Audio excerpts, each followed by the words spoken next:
Press conference घ्यायची संजय राऊतनी, केंद्रावर टीका करायची आणि केंद्र आणि राज्यामध्ये वाद लावून द्यायचा, याच्या पलीकडे काही घडत नाही आहे। आणि म्हणून आपल्या माध्यमातून मी सांगतो महाराष्ट्राच्या जनतेला की महाराष्ट्राच्या जनतेचं हित व्हायचं असेल, महाराष्ट्राची प्रगती व्हायची असेल तर केंद्र शासन आणि राज्य शासन याच्यामध्ये किमान चांगले संबंध असायला लागतील आणि ही आमची भूमिका आहे आणि ही भूमिका घेऊन आम्हाला पुढे जायचं आहे। आणि त्याच्यामुळे शिंदे साहेब गेलेत ते कुठेतरी मंत्रिपदाच्या वाटपामध्ये खूप मोठा वाटा घ्यायला गेले किंवा असं बिलकुल नाही आहे।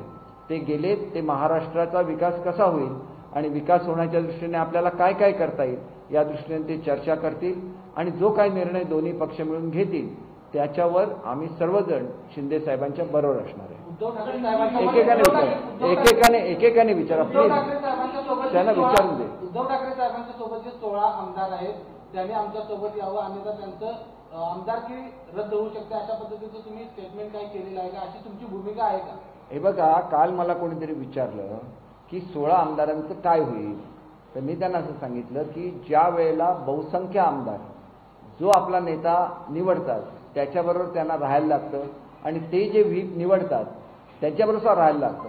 आम्ही ज्यावेळेला विधिमंडळ पक्षामध्ये आमचा पक्ष रजिस्टर केला त्यावेळेला आम्ही आमच्या आमदारांच्या सह्या दिलेल्या आहेत की आम्ही यांची एकमताने निवड केलेली आहे। त्यानंतर 16 आमदार आपला निर्णय बदलू शकत नाही, त्याच्यामुळे जो बहुसंख्य गट आहे त्यांनी काढलेला व्हीप हा त्यांच्यावर सुद्धा बंद। शिंदे जूथના પ્રવક્તા દીપક કેસરકરે મોટો દાવો પણ કર્યો છે અને કહ્યું છે કે असली शिवसेना અમે છીએ તેમ દીપક કેસરકર પોતાની પત્રકાર પરિષદમાં જણાવી રહ્યા છીએ। આ સાથે એકનાથ શિંદે કે જે ગોવાથી મુંબઈ આવવા માટે રવાના થઈ ગયા છે ત્યારે